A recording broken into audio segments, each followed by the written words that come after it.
प्रिय मित्रों, नमस्कार। आज हम एक ऐसी कहानी सुनेंगे जो हमें यह समझाने में मदद करेगी कि जीवन में दुख क्यों आते हैं और हमें इन्हें कैसे समझना चाहिए। इस कहानी के माध्यम से हम सीखेंगे कि दुख के बिना जीवन का मूल्य और भी समझा जा सकता है। एक समय की बात है, एक छोटे से गांव में एक बहुत ही सुंदर बाग था। वहां हर तरह के रंग बिरंगे फूल थे जो हर सुबह अपने सुंदर रंगों और सुगंध से लोगों का स्वागत करते थे। लेकिन इस बाग के बीचों बीच एक छोटा सा पेड़ था जो हमेशा सूखा और मुरझाया सा रहता था। गांव के लोग इसे देखकर हमेशा दुखी होते थे और सोचा करते थे कि इस पेड़ को भी कुछ उपचार मिलना चाहिए। एक दिन गांव के सबसे ज्ञानी व्यक्ति बाबा रामदास ने इस पेड़ के पास आकर उसकी हालत देखी। उन्होंने सोचा कि इस पेड़ की दुर्दशा को सुधारना आवश्यक है। उन्होंने अपनी आत्मा की गहराइयों से पेड़ की हालत के बारे में सोचा और एक नायाब उपाय निकाला। बाबा रामदास ने एक सुबह गांव के लोगों को बुलाया और उन्हें बताया कि पेड़ की हालत को ठीक करने के लिए एक खास उपाय है। उन्होंने कहा, हम सभी इस पेड़ के पास आएं और अपने अपने दुखों को एक कागज पर लिखें। फिर हम इन कागजों को इस पेड़ के नीचे डाल देंगे। इस तरह हम अपने दुखों को साझा करेंगे और पेड़ को भी हमारी स्थिति का पता चलेगा। गांव के लोग थोड़ा हिचकिचाए, लेकिन बाबा रामदास की बात मान ली।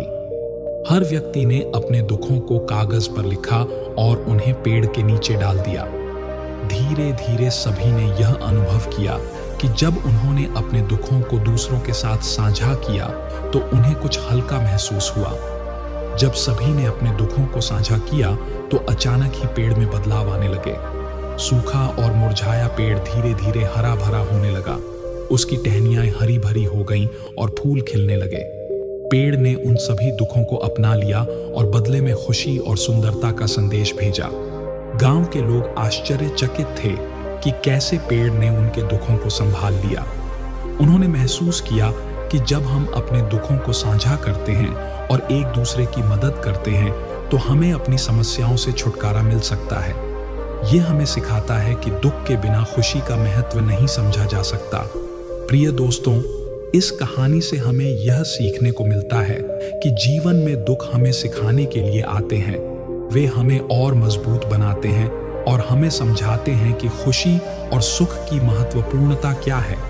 दुख के समय में जब हम अपनी समस्याओं को साझा करते हैं और दूसरों की मदद करते हैं तो हम अपने दुखों को कम कर सकते हैं और अपने जीवन को बेहतर बना सकते हैं।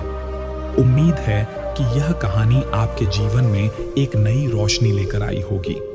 अगर आपको यह कहानी पसंद आई हो तो कृपया लाइक और सब्सक्राइब करें और अपने दोस्तों के साथ शेयर करें।